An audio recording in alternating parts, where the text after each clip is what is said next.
예, 오늘 형제자매님들과 함께 나눌 말씀의 제목은 교회 안의 소통과 대화에 대해서입니다. 이제 소통과 대화라는 측면에 있어서 이제 킹제임스 성경에서 communication이라는 단어 그리고 이제 conversation이라는 그러한 단어를 조금 오늘 생각해 보고자 합니다. 자, 이 communication이라고 하는 거는 이제 1차적으로는 의사소통, 예, 의사소통에 대한 그러한 이제 가장 1차적인 의미를 가지고 있습니다. 뭔가를 이제 소통하는 거예요. 예, 그래서 뭔가를 교류한다라는 측면으로 쓰여지는 것이고, 함께 이렇게 나눈다라는 뜻을 가지고 있죠. 이것은 그렇기 때문에 뭐 말들을, 의사를 정말 전달하고 교류하는, 소통하는 그런 측면도 있고요. 1차적으로. 그 다음에 이제 어떤 물질적인 것들을 함께 나누는 일, 그렇게 해서 이제 소통하는 것들도 표현이 될 수 있는 것입니다. 그래서 이제 라틴어로는 뭐 커뮤니카레라는 단어에서 나왔다고 해요. 이것이 이제 함께 나눈다라는 뜻이고, 어떤 공동체 개념에서 이제 함께 나눌 수 있으니까, 예, 사도행전 2장에서도 보시듯이 그런 것들을 이제 의미한다라고 일컬어집니다. 그리고 이제 컨버세이션에 관한 것은 이제 대화, 뭔가 우리의 모든 어떤 행실, 생활하는 것들을 뜻하는 단어긴 한데, 특별히 이제 먼저는 1차적으로 이제 대화하는 어떤 언어 생활에 관한 것들, 그렇게 됨으로써 서로 사귐이 있고 친교가 있는, 예, 그러한 측면을 이제 이야기한다라고 보죠. 그래서 오늘 이 두 개의 개념을 얘기할 건데, 특별히 저는 이제 그 1차적인 의미 가운데서 이 말로 되어지는 소통과 대화 있죠. 그래서 이제 우리의 이제 언어와 관련된 측면을 오늘 주로 이제 다루도록 하겠습니다. 그래서 이제 마태복음 5장 37절에 보면, 오직 너희 대화는 예할 것은 예하고 아니요 할 것은 아니요 하라. 무엇이든지 이것들 이상의 것은 악에서 나느니라. 이와 같이 말씀합니다. 여기서도 이제 커뮤니케이션이 나오는데, 여기서 이제 커뮤니케이션은 또 대화라고 우리말 성경에서 이제 번역을 해놨습니다. 이것이 이제 여러 가지 이제 혼용이 되는데, 뭐 또 그런 의미라는 건 알면 되죠. 그죠? 우리가 뭔가 커뮤니케이션을 하기 위해서는, 예? 중요한 이제 언어적인 측면에서 말에 있어서는 가장 중요한 것이 뭐냐면, 어떠한 사실들에 대해서 예면 예고 아니면 아니라는 거예요. 근데 이게 굉장히 중요한 원리입니다, 여러분. 성경은 모든 것을 명확하게 하고 있기 때문이에요. 어떻게 보면 진리라는 것은 진리와 비진리의 것이 정확하게 나눠지기 때문에. 그렇죠? 저기 피아노 앞쪽에 있는, 예? 주남 형제, 피아노 뚜껑이 열면 거기 어떻게 돼 있죠? 무슨 색깔로 건반이 돼 있나요? 검정. 예, 검정이랑 흰색. 검정 아니면 흰색이라는 거예요. 그래서 흑백 논리가 너무나도 명확합니다, 성경은. 예? 그렇죠. 사망과 생명. 그런 것들이라는 거예요. 그래서 이제 이런 것들에 대해서 성경은 얘기하면서, 우리가 이제 모든 어떠한 대화를 이어갈 때라든가, 실제로 어떠한 하나님의 교리의 말씀을 볼 때 이것이 명확하게 나눠지기 때문에 yes면 yes, no면 no를 정확하게 얘기해야 된다는 거죠. 이것을 하라 하고 명령하셨을 때 yes면 yes고 no면 no인 거예요. 믿으라 했으면 네, 믿겠습니다. yes. 아니면 나 안 믿습니다. 모든 것이 사실 이래요, 체계가. 그냥 그 중간에서 yes도 아니고 no도 아닌 그런 것은 없습니다. 그렇기 때문에 이것을 하나의 이제 우리가 적용을 해볼 때, 우리가 이 교회 안에서의 언어 생활, 또 실제로 밖에서도 yes면 yes, no면 no를 분명히 해야 돼요. 그래야 정확한 전달이 이루어지고 정확한 소통이 일어납니다. 그렇죠? 자, 우리 다음 주 뭐 월요일에 7시에 뭐 같이 만나서 저녁 먹자 하는데, 그러자 그랬는데, 그럴까 말까 뭐 하다가 그지그지 가버리면 안 되는 거죠. yes면 yes, no면 no를 해줘야지 내가 시간을 비워놓고 그 약속을 지킬 것 아닙니까? 그죠? 그런데 그렇게 이 명확하게 자기의 의사를 전달하는 거, 우리의 대화 가운데서도 그것을 받아들이는 것에 대해서는 yes고 아닌 것에 대해서는 no를 정확히 해줘야만 교회 안에서도 문제가 없는 거죠. 바깥에서도 마찬가지입니다. 그래서 여러분들은 네 아니면 아니요를 분명히 하실 줄 알아야 돼요. 그런 걸 요즘에 뭐 재밌게 뭐 결정장애 뭐 그런 성향으로 많이들 얘기하는 걸 들었어요. 이도 저도 결정을 못 하는 거예요. 너 짜장면 먹고 싶어? 그러면 짜장면을 먹고 싶기도 한데 안 먹기도 싶고 이걸 어떻게 해야 될지 모르겠는데 결정을 못 하는 거예요. 그럼 어떻게 돼요? 이거 시켜야 되는데. 그죠? 그러니까 뭘 시킬지를 모르고 예면 예, 아니요를 아니요를 빨리 눌러줘야 되는데 표명을 안 한단 말이죠. 그렇죠?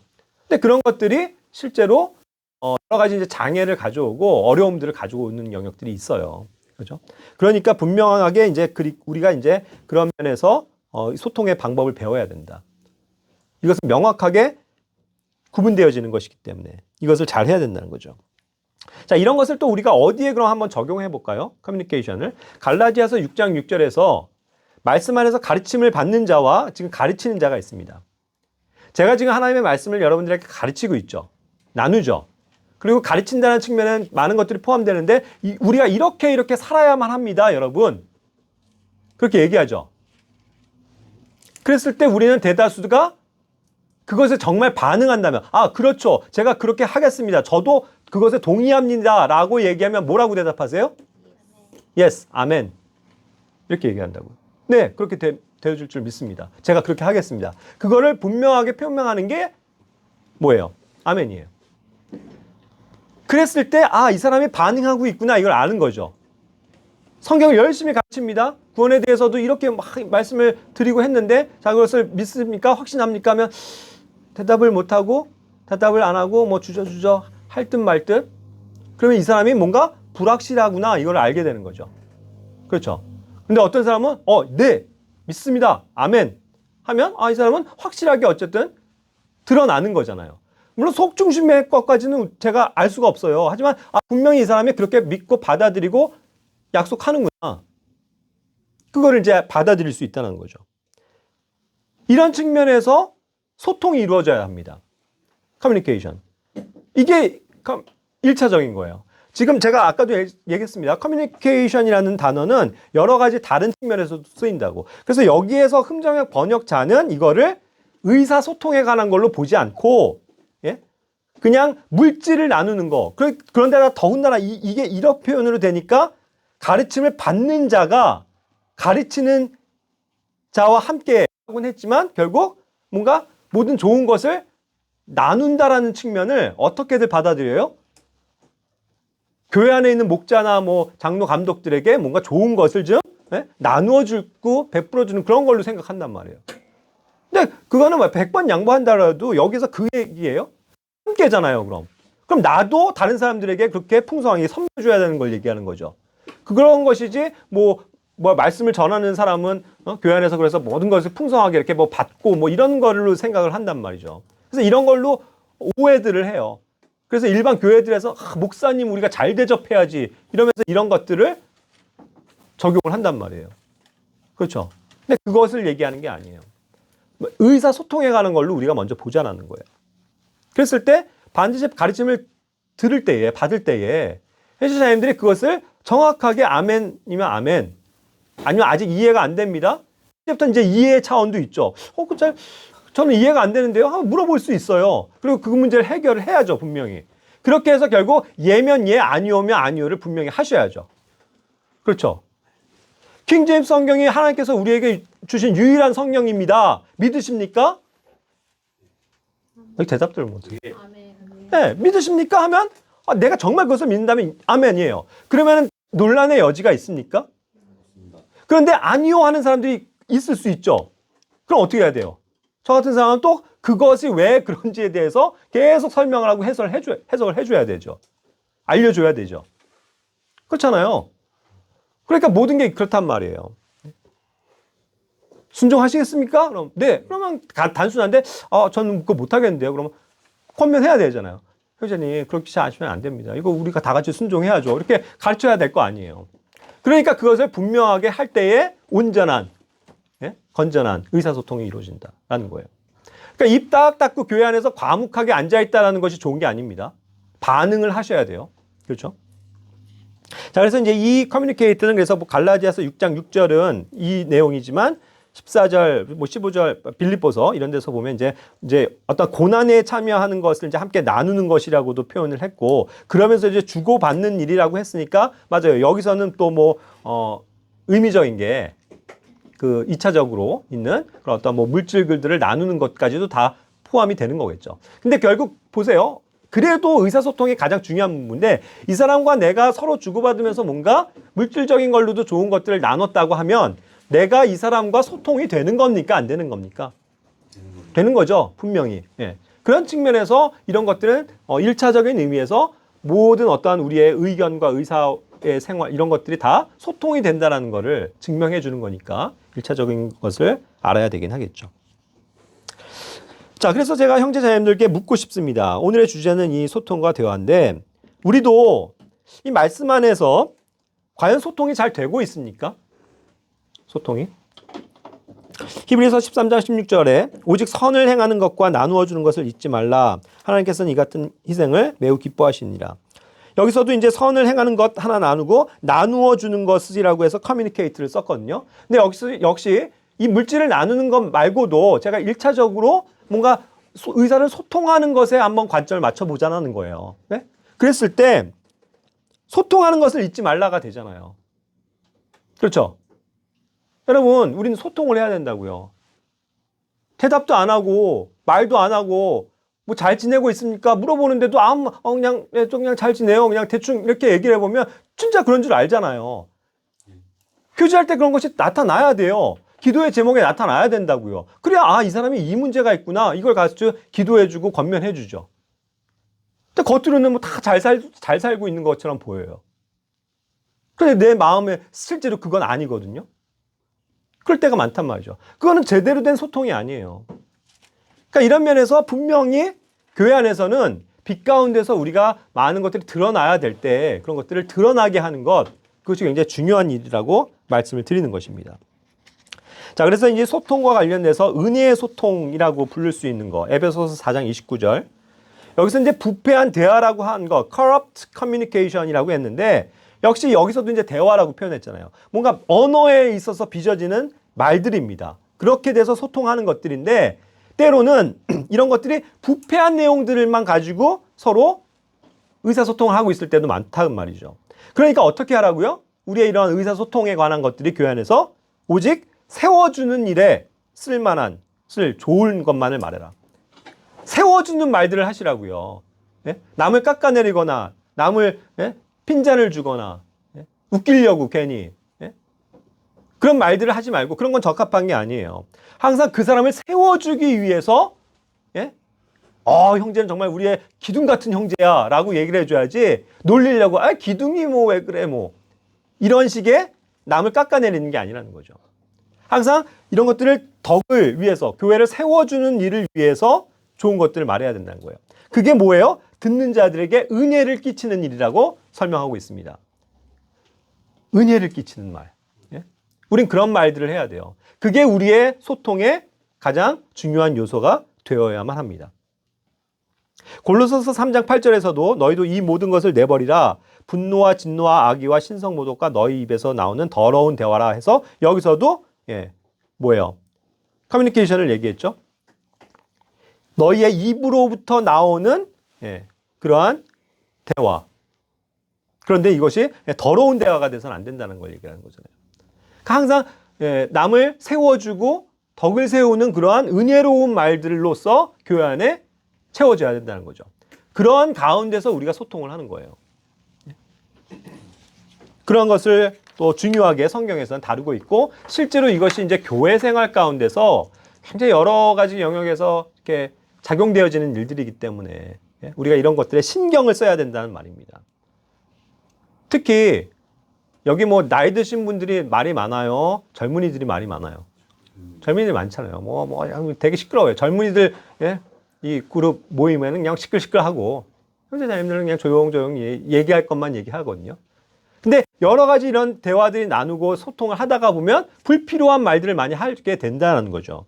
그렇죠? 그러니까 그런 것들을 조심해라 라는 것을 말씀드리는 겁니다.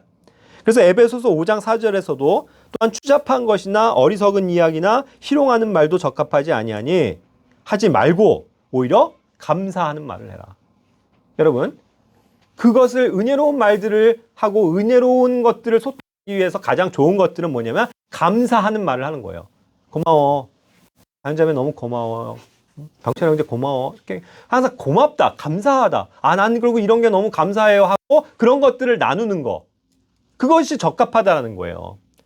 그렇죠? 그냥 맨날 추잡한 얘기 뭐 야, 이거 영화 봤는데 너무 재밌었고 뭐 맨날 뭐 그런 여주인공 얘기나 하고 있고 그런 얘기들 하지 말라는 거예요. 남을 놀리기나 하는 뭐 농담들만 하고 있고 그러지 말라는 거예요. 예? 이런 건 적합하지 않다. 예? 그러니까 항상 주의해야 된다는 거죠. 항상 감사하는 말들로 교회 모임이 채워지기를 원합니다. 예? 우리 정말 감사하는 말들을 합시다. 서로 세워주고 예? 아껴주고 그런 말들. 그죠? 자, 그리고 이제 또 믿음의 소통이라고 불릴 수 있는 영역.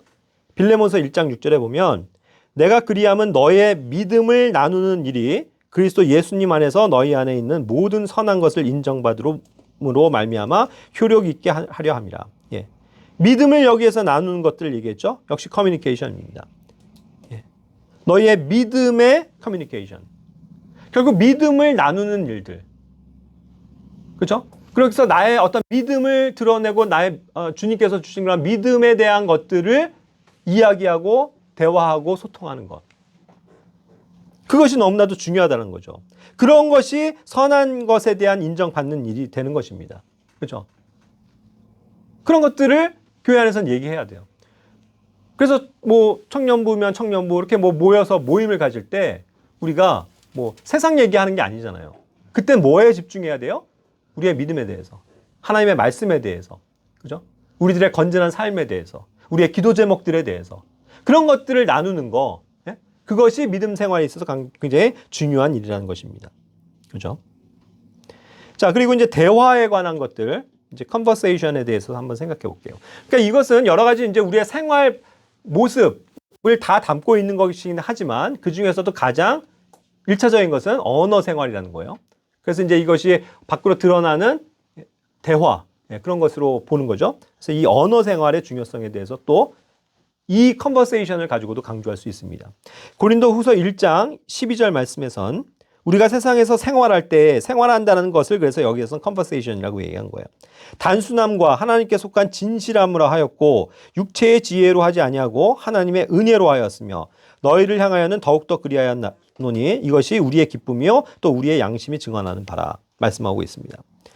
우리가 이제 세상에서도요, 세상에서조차도 이렇게 생활하고 이 언어의 생활들을 하잖아요. 직장에서도 누군가와 상대해서 얘기를 하게 되고 어떠한 고객에게 장사를 하기 위해서도 뭔가의 말을 건네야 되고, 그렇죠? 가족들 간에도 대화해야 되고 이런 모든 것이 포함이 되잖아요.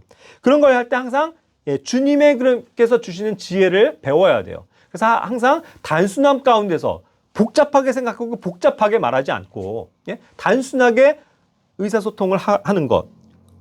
그리고 이것이 하나님께 속한 영역에서 어떤 진실함을 드러내는 표현들, 말들 이런 것들을 하고 살아야 합니다. 그래야 이제 이런 것이 우리가 육체를 가지고 사는 동안도 하나님의 지혜를 배워서 지혜로운 언어 생활을 할 수 있는 측면이 되는 거예요. 이 세상에서도요, 살아보시면 아시겠지만 말 한마디 잘하면 어때요? 말 한마디 잘하면 천냥빚도 갚는다고 그러잖아요. 말 한마디가 그 사람 상대방의 마음을 녹여요. 그에게 정말 적절하게 좋은 표현을 통해서 그 사람의 마음을 얻는다고요. 예? 그럼 내가 그 사람에게 1,000만 원 빚지고 있는 것도 그래 또 내가 그거 안 받을게 이런 거에 나오는 거예요. 근데 이 사람이 말 잘못하고 고마운 줄도 모르고 막 이러면 야, 너 빨리 이자까지 갚어 이렇게 되는 거죠. 그렇죠? 그러니까 이것이 얼마나 슬기로운 언어 생활의 중요성이 되겠습니까? 자, 빌립보서 1장 27절에서는 여기서도 이제 행실이라고 표현했는데요. 오직 너희 행실을 그리스도의 복음에 합당하게 하라. 이와 같이 말씀합니다. 전반부에. 역시 여기에서도 이 컨버세이션 우리가 1차적으로 적용하자는 거예요. 이 언어 생활에 있어서. 우리의 언어가 그리스도의 복음에 합당해야 된다고요. 복음을 전하기 위해서 우리의 이 언어 생활이 절제되어 있어야 하고 지혜로워야만 한다는 뜻입니다. 맨날 밖에 나가서 막 욕만 하고 막 남들 그냥 비난이나 하고 비방이나 하고 막 그냥 그러는 사람이 나중에 어떤 순간 점잖게 앉아갖고 복음에 대해서 설명하겠습니다. 이렇게 얘기하면 설득력이 있냐고요. 그게 말에서 오는 거거든요. 같은 입에서 나오는 거기 때문에. 그래서 우리가 항상 하나님의 영광이 드러나는 말들, 그죠? 복음에 전혀 저해가 되지 않는 그러한 좋은 말들, 그런 것들을 하게끔 해야 되는 것입니다.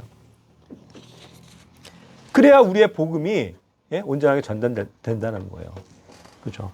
결국은 이런 것들을 보면은 우리의 이런 마음에 있는 여러 가지 영역들이 내 마음에 있는 상태가 내 속에 있는 생각이 결국 뭐예요? 말로 나오기 때문이죠. 그것이 대화 가운데 드러나기 때문이죠. 그래서 잘 보세요, 여러분. 이 사람의 언어 생활, 언어 습관을 보면 이 사람이 어떠한 사람이다라는 걸 대략적으로 알 수 있어요. 대략적으로. 이 사람이 얼마나 지혜로운 사람이고 얼마나 좋은 건전한 생각을 하고 있는 사람이고 이런 걸 알 수 있잖아요. 그렇죠? 근데 막말을 막 늘어놓는 사람은 저 가벼운 사람 이렇게 되는 거예요. 그렇죠? 그러니까 그런 것들을 항상 주의를 해야 된다는 것입니다. 빌립보서 3장 20절에서도 여기서 이제 생활 방식이다라고 이제 표현을 해줬어요. 컨버세이션을. 결국 우리가 하늘 안에 있는 것이다. 우리의 이 언어 생활이. 네? 하늘에서 쓰여지는 그러한 말들은요, 결코 부패한 대화, 더러운 대화가 있을까요? 존재할까요? 하늘에서? 존재를 못해요. 왜요? 그것은 하나님이 싫어하시는 거니까. 이해가 되시죠? 하나님이 가까이 할 수 없는 추잡한 것들, 죄된 거, 악한 습성들, 이것은 거기에 존재할 수가 없는 거예요. 이해가 되시죠? 그건 아마 자동적으로 그러할 거예요. 왜냐면 우리의 하늘에 있는 거하는 자들이 또 그런 말을 하고 살고 그래서 하나님의 책망을 받고 그런 일이 없으니까 그 영원 세계에선. 그런 것이 다 그리스도화 되어져 있는 말들만 있겠죠. 그리스도의 그 말씀의 입에서 나오는 말씀들만 우리가 하고 살겠죠. 그러니까 그때는 염려가 없어요. 그런데 그것의 연장선인, 그것을 결정짓는 우리의 어떠한 형태가 지금 살고 있는 이 땅에서 있기 때문에 지금 생활 방식이라고 해서 그 언어의 그런 생활들이 거기에 있다라고 얘기는 하지만 실제로 여기서 그것을 기다리고 있는 상태에 대해서 빌립보서에선 설명하고 있는 거잖아요. 그렇죠? 그러니까 항상 우리의 가치가, 우리의 마인드가 거기에 있는 것처럼 말을 하고 살아라 이거예요. 네? 나 회사 힘들어 죽겠어. 이것도 하늘에 있는 언어 생활과는 다른 거예요. 그렇죠? 그걸 어떻게 바꿔요? 힘들어 죽겠어가 아니고 나 지금 힘들지만 거기 가면 너무 행복하고 영원히 쉴 수 있어. 그러니 잘 견뎌야지. 이렇게 말한다는 거예요. 그게 뭐예요? 슬기로운 언어 생활이에요. 그걸 얘기하고 있는 거예요. 그러니까 굉장히 많은 이 성경은 신학교의 성경에 구체적이고 또 명확한 어떠한 진리, 또 우리의 어떤 삶의 형태, 건전한 삶에 대해서 얘기한다는 거죠. 그것을 우리가 따라야 합니다. 항상 우리가 하늘에 거하는 그러한 사람들이라는 생각을 가지고 우리의 언어 생활을 바꿔나가기를 원해요. 자, 야고보서 3장 13절에서도 너희 가운데 지식을 갖추고 지혜로운 자가 누구냐? 그는 지혜의 온유함으로 선한 생활에서 나오는 자신의 행위를 보일지니라. 그렇죠? 여기서도 이제 선한 생활, good conversation이라고 그랬는데 1차적으로 사람들은 뭐가 드러난다? 말이 드러난다. 우리의 대화가 드러난다. 그러니까 항상 선한 대화 이런 것들을 힘써야 된다는 거죠. 거기에서 나오는 2차적으로는 뭐예요? 자신의 행위를 보일지라고 그랬잖아요. 말이 먼저 사람을 앞서요. 말을 하고서 행동한다고요. 보통은. 그러니까 말이 먼저란 말이에요. 그죠? 어떠한 말들을 하고 어떻게 행하는지가 함께 묶여서 가는 거죠. 그러니까 우리가 한번 내뱉은 말, 한번 우리가 약속한 거, 우리가 하기로 하는 그런 어떠한 말, 또 그리고 내가 그것을 어떻게 표현하는지 이런 것이 나의 선한 행위에 실제로 행동에 영향을 미친다. 라는 것을 알 수 있는 것이죠. 그런 면에서 우리는 항상 이런 것을 기억해야만 할 줄로 믿습니다. 또한 베드로전서 1장 15절에서는 너희를 부르신 분께서 거룩하신 것 같이 너희도 온갖 종류의 행실에서 거룩할지니라 그랬잖아요. 거룩입니다. 이제 주제가. 하나님이 거룩하세요. 그래서 우리를 하나님의 거룩한 백성으로 삼아주셨는데 그렇다고 하면 우리도 우리의 여러 가지 모든 종류의 행실. 그래서 그 행동도 있지만 모든 종류의 행실이니까 또 1차적으로 뭐요? 우리의 언어, 우리의 말하는 거, 대화 이런 것도 어때야 된다고요? 거룩해야 된다고요. 아까도 얘기했지만 감사하는 말을 하는 것 이상으로 우리가 거룩한 말들을 하기를 힘써야 된다는 거예요. 거룩한 말. 그런 것들이 뭐가 있어요? 그 거룩한 말. 그런 것이 성경에 감춰져 있는 거죠. 성경에서 우리에게 이렇게 가르쳐 주는 거죠. 그러한 지혜를 얻어서 하나님의 말씀으로 우리가 인용해서 살아간다면 그건 거룩한 말이 틀림없어요. 그렇죠? 근데 내가 하는 말들은 조잡하게 이를 때가 없죠. 추잡하게 일할 때가 없죠. 그럴 수 있단 말이에요. 그러니까 그런 것들을 버리고 하나님의 이 거룩하심을 품는 그런 말들을 하고 살아야 된다라는 것이죠. 베드로후서 2장 7절에서는 우리가 실제로 살면서요 느끼는 거지만 이 롯에 대해서 얘기합니다. 이 더러운 세상에 우리가 살고 있잖아요. 악한 현 세상에 우리가 살고 있으면서 얼마나 우리 주변에 있는 사악한 자들의 그런 더러운 행실, 특히 더러운 그런 말들, 추잡한 말들로 인해서 이 혼이 괴롭습니까?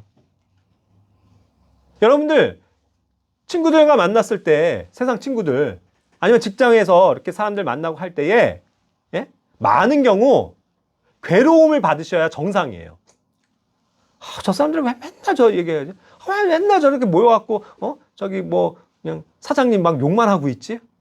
이게 괴로워야 된다고요. 거기에 동참, 맞아, 그치? 그러면서 막 나도 거기에 동참하는 게 아니고 불평불만하는 게 아니고 다른 사람 원망하는 게 아니고 친구들이랑 만나요. 그럼 맨날 뭐 그냥 히히껄껄 뭐 재밌는 막 조크나 하고 또 친구들 뭐 뒷담화나 하고 그러면서 막 요즘에 쓰는 그냥 각종 은어, 비어, 속어, 상스러운 그런 말들, 욕 이런 거 막 섞어갖고 그런 사람들 말하잖아요.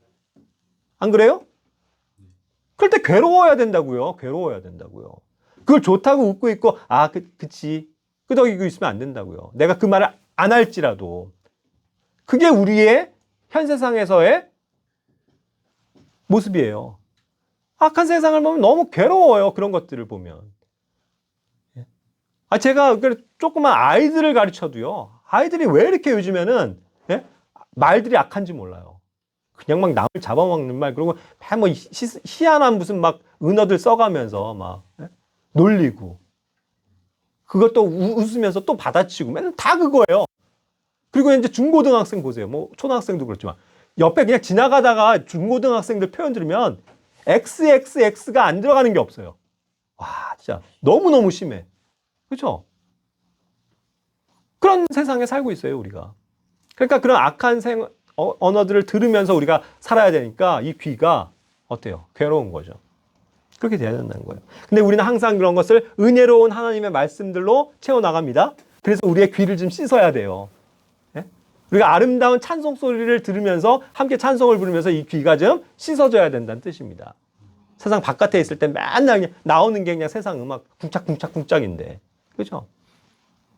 제발 좀 그래서 이 세상에 대해서 좀 괴로워하셔라. 나는 세상 사는 게 너무 재밌고 즐거워. 이거 아니고 좀 괴로워야죠. 왜냐하면 이 은혜로운 삶과 세상의 삶은 반대가 되니까. 성령에게 속한 것과 육체에 속한 것은 현저하게 대적하는 것이니까. 내가 성령 안에서 온전히 걸으면 걸을수록 이 세상에 답답하고 싫고 뭔가 정내미가 떨어지게 돼 있단 말이죠. 그렇게 되는 것이 정상이라는 말입니다. 베드로전서 2장 12절에서도 이방인들 가운데서 너희 행실을 정직하게 하라 이랬죠. 여기서도 역시 행실, 컨버세이션입니다.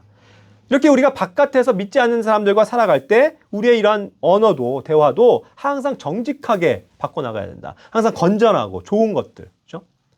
그러니까 거짓말하면 안 되는 거예요, 여러분.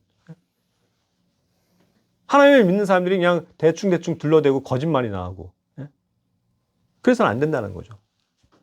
항상 정직한 말들 그런 것을 통해서 우리의 바른 생활들이 드러나야 된다는 것을 말하는 겁니다. 그래야만 우리를 이렇게 보실 때 하나님께서 그 선한 행위들로 인해서 하나님께 영광이 돌려지게 되고 하나님도 기뻐하시게 된다는 것입니다. 꼭 기억하셔야만 합니다. 이런 것들. 예. 그리고 이제 이 커뮤니케이션과 컨버세이션에 있어서 그래서 주의할 점 또 다른 측면에서 생각해 볼게요. 이것은 이제 실질적인 우리의 언어 생활 가운데서 일어나는 일들인데요. 먼저는 어떤 우리가 대화를 할 때 예의가 있어야 됩니다. 예의. 그리고 뭔가 공손한 게 필요해요. 이 언어는요. 베드로전서 3장 8절에서도 너희는 다 한 마음이 되어 서로를 동정하며 형제로서 사랑하고 불쌍히 여기며 예의 바르게 행하라 그랬죠. 그렇죠? 예의 바른 거 이거 되게 중요한 거예요. courteous라고 얘기한 거, 뭔가 공손한 거, 예의 바른 거 이런 걸 얘기를 하거든요. 단순히 친절한 걸 떠나서 깍듯한 거예요.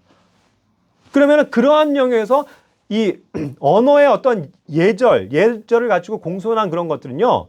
막 이 두 사람이 얘기하고 있는데 막 그냥 아니야 내가 얘기할게 하면서 막 치고 들어가서 다른 사람들의 말을 자르고 자기 말만 늘어놓는 거 이런 것도 예의가 있는 게 아니잖아요. 그리고 충분히 이 사람이 얘기할 때까지 들어주고 얘기하는 거 그런 것도 하나의 일종의 언어 생활에 있어서의 예의입니다. 그리고 막 그냥 함부로 막 얘기하지 않고 정중한 말로 얘기하는 거. 저에게도 있어서 굉장히 많이 부족한 영역이기 때문에 저도 항상 반성하고 하나님의 은혜를 구하고 있어요. 저도 이제 특히 아이들이랑 막 얘기하다 보면 뭔가 이게 의견의 충돌이 있어갖고 막 제가 막 화를 낼 때도 많고 그게 아니고 내 말을 들어 하면서 막 윽박지르고 그럴 때가 되게 많거든요. 부끄러운 거죠. 항상 그렇게 예의 바르게 다른 사람들의 말을 좀 들어줘야 되는데 제가 되게 조급하더라고요. 성급하게. 그래서 조금 그걸 들어주지 못함으로써 다른 사람에게 상처를 주고 그런 일들이 되게 많거든요. 그러니까 여러분들도 당연히 적용하셔야 될 거예요. 그런 면에서 항상 예의 바르고 공손하게 대화를 진행해 나가는 거. 이게 얼마나 중요합니까? 그러니까 고린도전서 13장 5절에서도 무례히 행동하지 않는다고 그랬잖아요. 사랑은. 그렇다고 하면 내가 정말 그들에 대한 사랑이 없는 거예요. 그러니까 그냥 너무 무례히 행하고 무례히 말하고 그럴 수 있다는 거죠. 그러니까 이것은 결코 무례히 내가 행했다면 그것은 사랑이 아니라는 거. 그렇죠. 그런 것들을 항상 기억해야 될 것 같습니다. 자, 그 다음에 이제 kind, 그 다음에 kindly, 친절.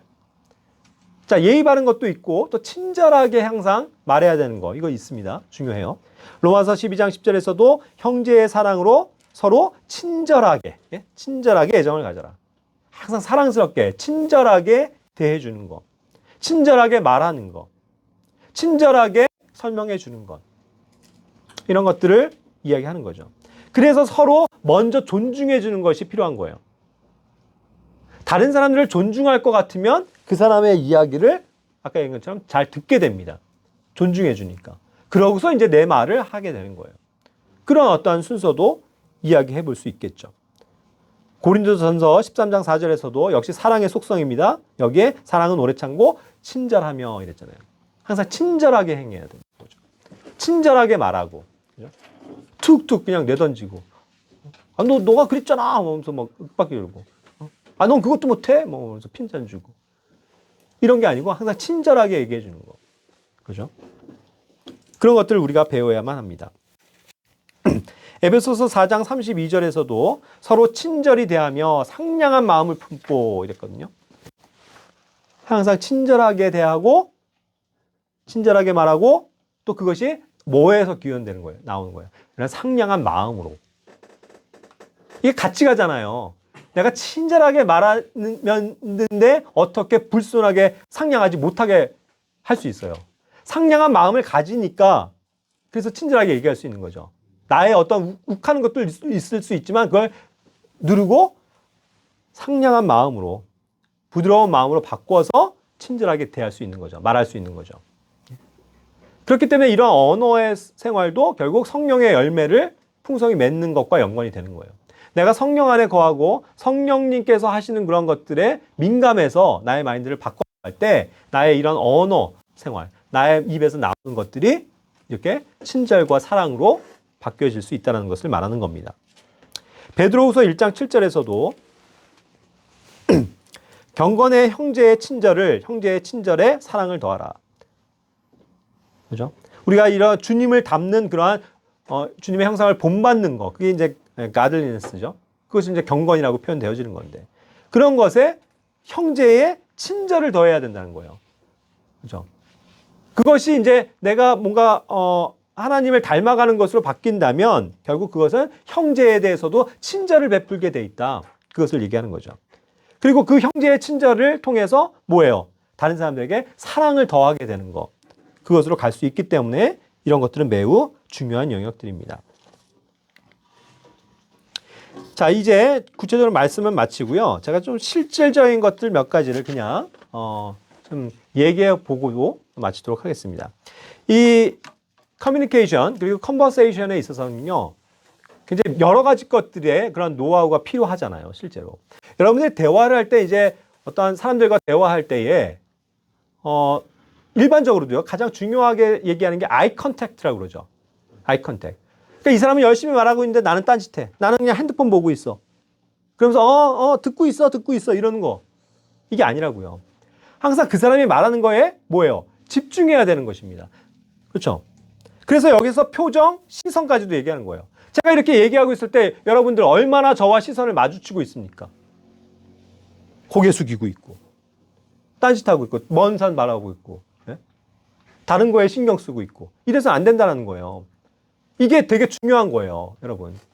하나님의 말씀에 집중하기 위해선 쳐다보셔야 합니다, 저를. 그렇죠? 그리고 쳐다보고 그렇구나 하고 뭐 적어야 될 건 적고서 또 쳐다보면 되죠. 그렇죠? 어찌 딴짓하고 딴 데 보고 있으면서 그 사람의 말을 경청한다라고 얘기할 수 있어요, 여러분. 그럼 안 되는 거예요. 개인적으로 대화할 때도 그렇잖아요. 그 사람이 나랑 대화하는데 눈을 안 마주쳐. 되게 불쾌하다고 그러잖아요. 그래서 아이 컨택트가 되게 중요한 부분이라는 거죠. 그래서 그런 시선도 잘해야 되죠. 근데 또 어떤 경우는요, 이런 거에 있어서도 표정. 쳐다는 봐. 근데 제가 이렇게 말하고 있는데 이런 표정으로 저를 쳐다보고 있다고 해보세요. 저 사람이 나에게 뭔가 기분 나쁘구나. 내가 하는 말씀에 대해서 별로 듣고 싶지 않아 하는구나. 다 읽어져요. 그래서 컨택이 중요하다는 거예요. 고개 숙이고 있으면 그것도 문제지만 딱 보셨을 때 이 말씀을 하나님의 말씀으로 받고 아멘 아멘 하고 있는 태도와 표정과 지가 뭐 말하든 말든 뭐 그냥 이러고 있고 그게 없을 것 같아요, 여러분? 많아요. 너무 많아요. 교회 안에서도 말씀을 이렇게 전하고 할 때 자기랑 뭔가 안 맞으면 그냥 이러고 있고. 그게 얼마나 무례한 겁니까? 하나님의 말씀에 대해서 특히.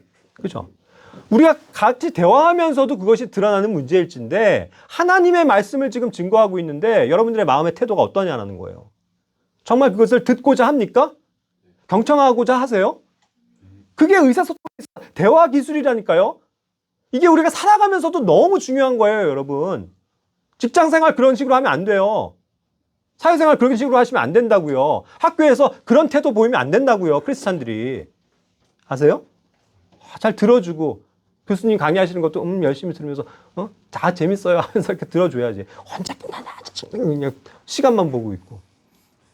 그런 사람이 앞에 안 보일 것 같아요. 그럼 그 사람은 점수를 잃어요.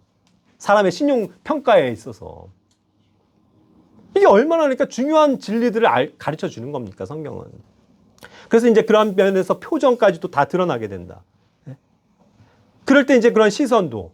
그래서 아까 시선을 아이 컨택 하는 것도 얘기했지만요. 때로는요. 제가 이렇게 보기 때문에 말씀드리는 겁니다. 그냥 보긴 보는데 그냥 멍하니 보는 거 이런 거 있어요. 그런 거 아시죠? 그냥 시선이 그냥 여기에 있어서 그냥 멍하니. 그냥 이렇게 보고 있는 거. 혹은 그 사람을 너무 막 뚜렷지게 무안할 정도로 보는 거. 그런 건 조심하셔야 돼요. 교회 안에서. 특히 자매님들이 되게 불편해할 수 있어요. 형제들. 젊은 형제들. 누군가 자매들을 이렇게 열심히 쳐다보고 있으면 어때요? 저 사람이 이렇게 나만 저렇게 많이 쳐다봐. 이렇게 느껴진다고요. 그래서 그럴 때는 또 어떻게 해야 돼요? 시선을 좀 좌우로 이렇게 좀 다른 사람들 좀 이렇게 보셔야 돼요. 그것도 기술이에요. 한 사람만 막 뚜렷이 보면 저 사람이 나 좋아해서 그러나 저기 왜 이렇게 불편하게 저러지? 이런 생각이 들어요. 실제로. 그래서 조심하셔야 된다고요. 남자들은 그거에 되게 좀 둔감해. 예? 근데 자매들은 되게 민감하거든요. 그래서 말씀드리는 거예요. 그거 되게 불편히 여길 수 있다는 거, 여자들은. 그러니까 우리가 시선과 이런 것들도 처리를 잘해야 되죠. 예를 들자면 그래서 예인 거예요. 혹시 어떤 자매가 치마를 입고 왔다고 쳐봐요. 그러면 그 다리를 쳐다보면 돼요, 안 돼요? 안 되는 거예요. 그러니까 그런 거 하나조차도 센스가 되게 필요한 거예요, 여러분. 나는 별 생각 없이 그랬는데도 그게 다른 사람들이 불편함을 느끼면 이 오해를 가져오는 거예요. 아시겠죠? 그러니까 항상 이런 데서도 유의합시다. 그런 것들도 필요하고. 그 다음에 이제 우리가 대화를 하거나 뭐 이런 말을 할 때 또 이런 것도 존재해요. 교환에서도. 차별. 이 사람이랑은 너무 말을 잘해. 근데 이 사람이랑은 쌩. 이 사람이 얘기하면 맞아 박수도 쳐주면 저 사람이 이야기하면 쌩. 솔직히 얘기해 보세요. 얼마나 많냐고요. 내가 편하고 내가 친하고 내가 편한 사람 좋아하는 사람이랑은 얘기를 잘해요, 여러분. 밥도 그런 사람들이랑 같이 먹는다고요. 그런데 내가 좀 불편한 사람이랑은 거리를 두죠. 그게 현실이에요. 일반적으로 그래요. 일반적으로 다 그렇단 말이에요. 그런데 교회 안에서는 그러지 말라는 거예요, 제가. 누누이 말씀드리지만. 교회에는 차별이 있으면 안 돼요. 이 사람도 귀한 거고 저 사람도 귀한 거고 다 우린 형제 자매들이에요. 내 마음에 조금 안 들고 나랑 좀 뭐 저게 안 맞아도 이 사람이랑도 좀 대화하고 저 사람의 얘기도 좀 들어주고 네? 그래야죠. 근데 그걸 아예 의도적으로 그러는 경우가 많다고요, 여러분. 솔직히 자기를 인정해 보세요. 그게 다 드러나는 거라니까요. 저는 그게 느껴져요. 아, 저 사람이랑 별로 말하고 싶어 하지 않는구나. 드러난다고요. 근데 하나님께서 모르시겠냐고요, 그걸. 저도 조금은 그런 것들이 인지가 되는데. 그러니까 그러지 마세요. 그냥 누구에게나 뭐요? 친절하게 얘기하고 형제님 뭐 말 안 해봤던 사람도 형제님 어떻게 지내셨어요? 그리고 좀 들어주고 또 대화도 나누고 골고루 그렇게 돼야죠. 한 사람에게만. 그렇죠? 그러면 안 된다고요. 그럼 그 사람이 교회 안 나오잖아요? 그럼 그 사람도 안 나와요. 그런 경우도 얼마나 많은데요. 자기랑 친한 사람 없으면 난 이 교회 그냥 너무 싫어. 맨날 따분하고 뭐 나랑 친한 사람도 없고요. 말 통하는 사람도 없고요. 이런 얘기 해서는 안 돼요. 네? 우리 교회 가는데 다 할아버지 할머니들만 있어도 여러분들이 청년이 자기가 혼자여도 앉아 있을 수 있어야 된다고요. 믿음과 교리가 같다면. 그래서 그거에 대한 부르심으로 와 있다면 왜 할아버지 할머니들이랑은 대화 못하고 즐겁지 못해요? 왜 청년들만 많아야 되냐고요. 우리 교회가 뭐 청년들만 가득 차야 돼요? No. 어린이들도 있어야 되고 할아버지도 있어야 되고 할머니 다 골고루 있어야 돼요. 그래야 그들과도 대화하고 소통하면서 많은 걸 배워요. 그렇죠? 그런 교회가 되기를 원하는 거예요. 그리고 그런 면에서도 준비가 돼야 되겠죠. 그렇죠? 자, 두 번째 영역. 굉장히 중요한 영역이 되어버렸어요. 오늘날은 현대인이 우리가 마지막 세대를 살면서 이 소통이 어디서 이루어져요? SNS라는 이 가상현실 가운데서 이루어져요. 사실은. 이게 가상의 것이죠. 내가 직접 만날 거 아니고 뭘로 그냥 다 메신저로 주고받는 사회가 됐어요. 그러니까 문자, 카톡, 뭐 인스타, 뭐 페이스북 이런 걸로 다 소통이 되잖아요. 자, 그러다 보니까 이게 비대면 사회의 특징이 돼버렸어요. 사람들 안 만나잖아요. 혼자서 이것만 핸드폰만 붙들고 있으면 다 해결이 되잖아요. 따다다닥 끝. 회의 할 필요 없어요. 그냥 뭐 가상으로 의견 교환 이렇게 돼버리잖아요. 그러니까 이것이 가져오는 문제가 교회에 많은 해악들을 가져오고 있다. 저는 그렇게 생각돼요. 이 비대면으로 가는 이 SNS가. 그렇지 않나요? 그러니까 그 말은 뭐냐면요. 반드시 만나서 얘기해야 되는데 사람들은 젊은이들은 만나서 해결하려고 안 해요. 성향들이. 그걸 굳이 왜 만나? 불편한데 이거를 왜 내가 얼굴 보면서 얘기해? 이러면서 안 만나잖아요. 만나서 얘기 못할 것 같으면 그 다음은 원래 뭐예요? 그 다음은 전화를 해야 돼요. 최소한 육성으로라도 뭐 누군 제가요 이렇게 돼서 못하게 됐습니다. 정확하게 얘기를 해줘야 되는데 그래야 오해가 없이 끝나는데 그걸 다 뭘로 해요? 문자로 띵 끝났어. 그러고 그 사람이 뭐라고 하고 만해 나는 그냥 그걸로 끝이야. 이런 게 너무 많다고요. 옛날에 한번 우리 시대에는요 약속이라는 건 그래서 배워야 되는데 약속일 뿐이에요. 진짜 약속은 약속이에요. 우리 다음 주 월요일에 뭐 어디에서 뭐 10시에 뭐 어디에서 만나자 했어요. 옛날 같으면 그럼 약속했으면 나오는 거예요. 나간 사람은 기다려야 돼요. 소통이 그러니까 뭐 연락할 길이 없으니까 집에 있으면야 집 전화라도 하는데 밖에 나와 있으면 전화를 못 하잖아요. 어떻게 찾아요? 그러니까 야 이게 너무 불편하다 해서 그때 이제 삐삐가 나오기 시작하는 건데 예? 어찌됐건 만나기로 했으면 만나야 되는 거거든요. 그러니까 예전에 약속은 어땠어요? 뭐 그래서는 안 되겠지만 이 사람이 나와 약속을 했는데 보통은 막 30분, 1시간 정도 기다린다고요. 거기 서서 추워도 비가 와도 약속했으니까. 그리고 그 사람은 늦어도 어떤 헐레벌떡이라도 가서 미안해 정말 정말 미안해 이렇게라도 했다고요. 그래서 푸는 거예요. 근데 지금은요? 딱 나는 나갔어요. 기다리고 있는데 띵! 야, 나 못 가. 무슨 일이 생겼어. 이런 일들이 얼마나 많냐고요. 그러니까 그냥 문자 한 통으로 다 해결이 되는 시대가 됐어요. 다른 사람의 어떤 그런 거 전혀 개의치를 않아 해요. 그러니까 우리는 좀 가급적 그러지 맙시다. 네? 뭔가 중요한 것들을 해야 될 일에 있어서는요, 여러분, 직접 만나세요. 만나서 해결하시고, 그게 안 되면 직접 전화로라도 얘기를 하시라고요. 그냥 뭐 문자로 해결하려고 하지 마시고. 그게 생활의 지혜예요. 그렇죠? 그리고 이제 이런 뭐 문자도 우리가 많이 합니다만, 우리 이제 그래서 카톡이나 뭐 이런 거 많이 하잖아요. 실제적으로 어쩔 수는 없죠. 간단한 것들은 그렇게 주고받는 게 편하니까. 편리성에 이제 익숙해졌죠. 그런데 이제 여러분들도, 자, 이것도 하나의 표현인데, 내가 문자 보냈더니 씹었어. 이런 말씀 쓰지 마시라고요. 상스럽지 않아요? 뭘 씹어요, 씹기는. 이 사람이 내가 보냈더니 답장이 없어. 그냥 이렇게 표현하시라고요. 우리 크리스찬들은 최소한, 이게 날 씹네? 그럼 나도 씹어줘야지. 이게 뭐냐고요. 되게 불경건한 것들이에요. 네? 그래서 그냥 그런 식으로 좋은 표현들을 써라. 근데 실제로 그것이 문제는 되죠. 보냈어요. 읽었어요. 답이 없어요. 그럼 이제 여러분들도 뭔가 아시죠? 그런 상황일 때. 막 머리 굴리죠? 이 사람이 이 나에 대해서 뭐 저기 하나, 뭐 상처를 받았나, 뭐 했나? 그러면서 또 뭐 장문에 또 저걸 쓰고 막. 그래서 또 상처받고. 그래서 뭐예요? 전화하라고요. 그래서 뭐예요? 만나라고요. 그래야 풀리는 건 문제가 작은 오해도 그래서 싹 없어질 수 있는데 계속 이 글 한 구절에만 얘기를 하고 있으면 그걸로 결론을 내리면 그래서 이제 어떤 거예요? 여기서 표현 자체에도 이제 막 생각하잖아요. 물결이라도 보내줬으면 그래도 좀 저기 그리고 요 표현 웃음 표시라도 했으면 그래도 좀 긍정적으로 받아들이는구나. 근데 그냥 띡 네 알겠습니다 하면 이 사람이 좀 불쾌한가? 별걸 가지고 다 이제 신경을 써야 돼요. 나도 그래서 우리 자녀들한테 되게 가끔 핀잔을 받는데 너무 이렇게 딱딱하게 보낸다는 거예요. 네 알겠습니다 하면 되는데 거기다 뭐 물결도 해줘야 되고 뭐 이것도 해야 되고 하트 뿅뿅도 보내주고 이래야 이제는 뭐 소통이 된다는 거예요. 에? 그러니 이게 참 여간 복잡한 거예요. 그래서 나도 요즘 열심히 해요. 근데 나는 또 재미삼아 뭐 형제들이랑 하다가도 야 내 커피는 없어 하고 딱 하면서 그 강아지 좀 이렇게 좀 내 표시 없어 하면서 좀 어두운 편이 있죠. 그런 거 딱 올렸더니 막 그럼 이 사람이 막 불쾌하잖아요. 뭐 이렇게 해서 난 그게 아닌데 그래서 이런 것도 잘 써야 되는구나. 내가 사람들의 마음을 못 읽어서 이런 것조차도 무섭게 받아들일 수 있다라는 거예요. 그리고 내가 화났다라고 생각한다는 거예요.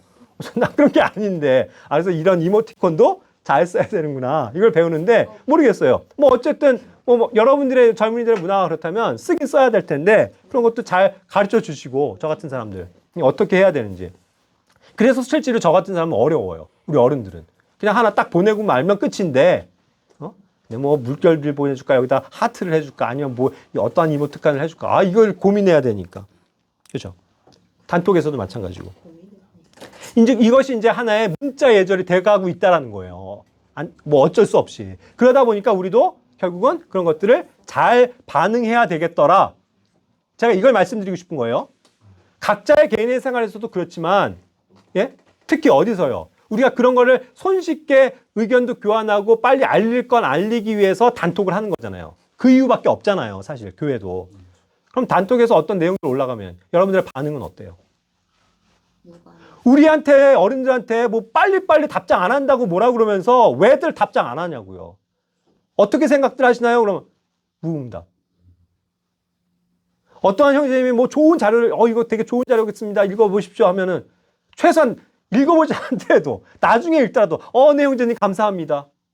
한 줄 보내야 되는 거 아니에요?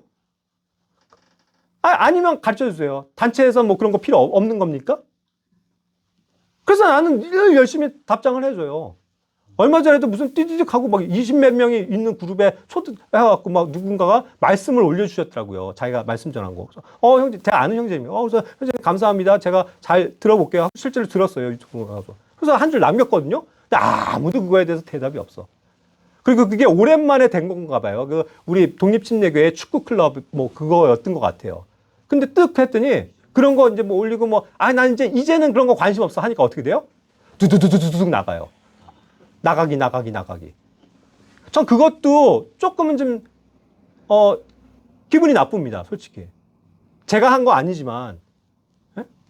자기가 그렇게 해서 예전에 어쨌든 있었던 저기에 뭔가, 어찌됐건 뭔가 나오면 뭐, 예를 들어서, 저는 이제 뭐 여기 단톡방에서 지금까지는 했지만 뭐 필요가 없어서 이제 나가겠습니다 하고 인사라도 하고 나갈 수 있잖아요.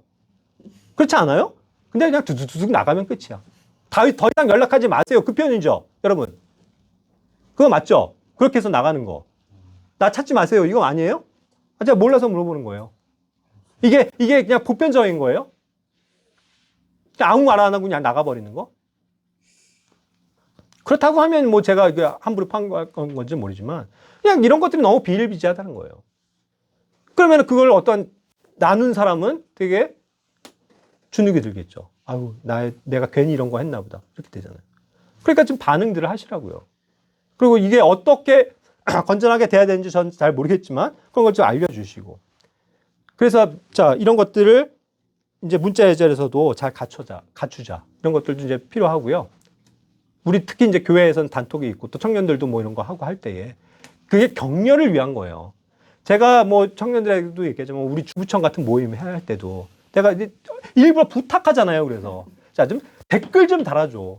이번 5월 모임이 이렇게 잡혔습니다 하면 와 기대되네요. 네. 많이 왔으면 좋겠어요. 감사합니다. 이런 걸 좀 올려달라고요. 그래야 봐봐요. 심리가 그래요, 여러분. 그렇게 했는데 아무도 답 없잖아요. 그럼 실제로 어때요, 여러분? 오고 싶어요? 내가 기억이 나요?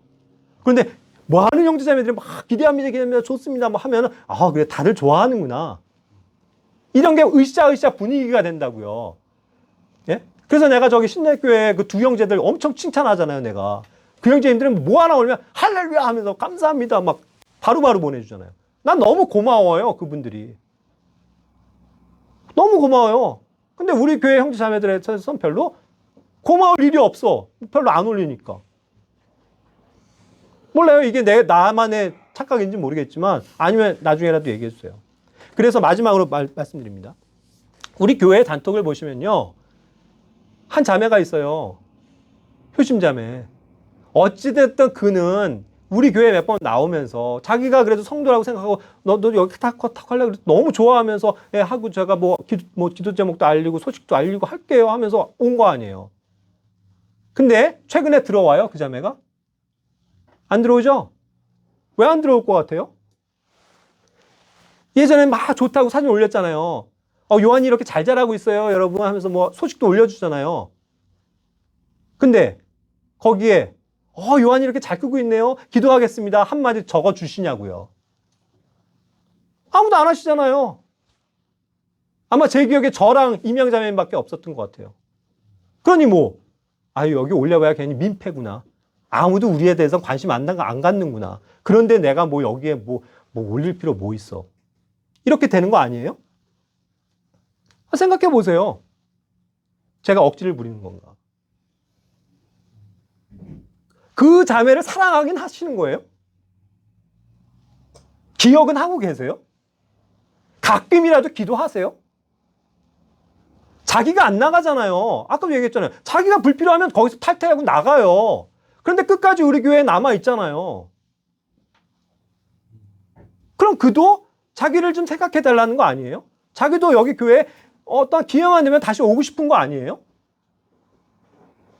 근데 우리는 그 사람이 올리건 말건 요한이가 어떻게 잘하고 있건 말건 관심들 없잖아요.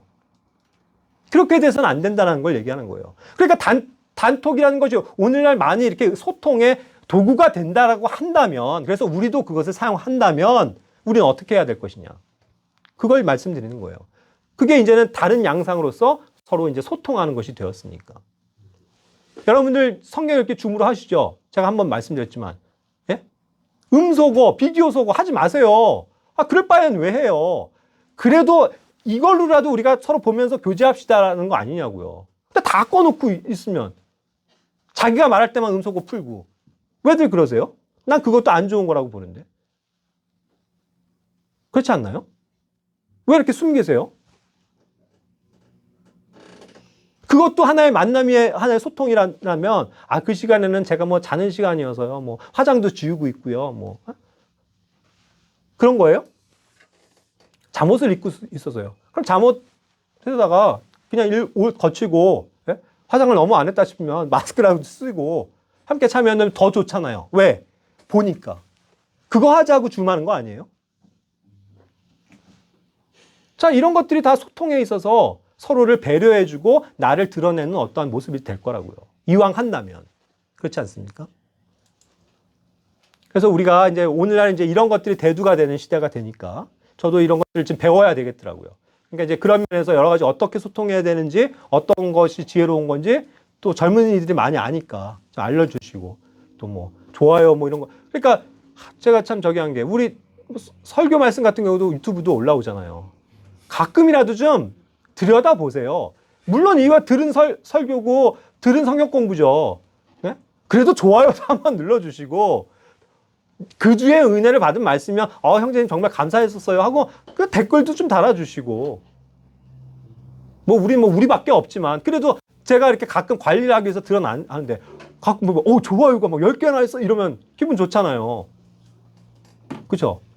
반대로 싫어했으면 이게 지금 뭐가 있나 이렇게 되는 거 아니에요. 그리고 누군가가 감사합니다 말씀 잘 들었습니다 하면 한 구절에 힘이 나는 거죠. 근데 아무것도 없으면 나 혼자 그냥 올리고 말고 내고 그냥 뒷북 치는 거죠. 그렇게 되잖아요. 그리고 그런 것들을 왜 올려요? 다시 한번 들어보시라고. 전 항상 다시 들어요. 제가 한 건데도 내가 실수한 게 없나? 다시금 묵상해보고 그리고 오래 지난 것들도 다시 한번 들으면 되게 새로워요. 그렇게 해서 조회수가 20이면 뭐 내가 몇 번은 들었는데. 그죠? 그래도 어쨌든. 그런 것들도 알리고, 그럴 수 있는 것들 많잖아요. 그래서 이제 그런 면에서 우리가 조금 이 오늘날을 살아가면서 실질적으로 만나는 그런 여러 가지 소통법도 하나의 이제 지혜를 가지고 잘 배워나가고 또 그것을 실천하는 그런 우리 교회가 되기를 원합니다. 예, 기도하고 마칠게요.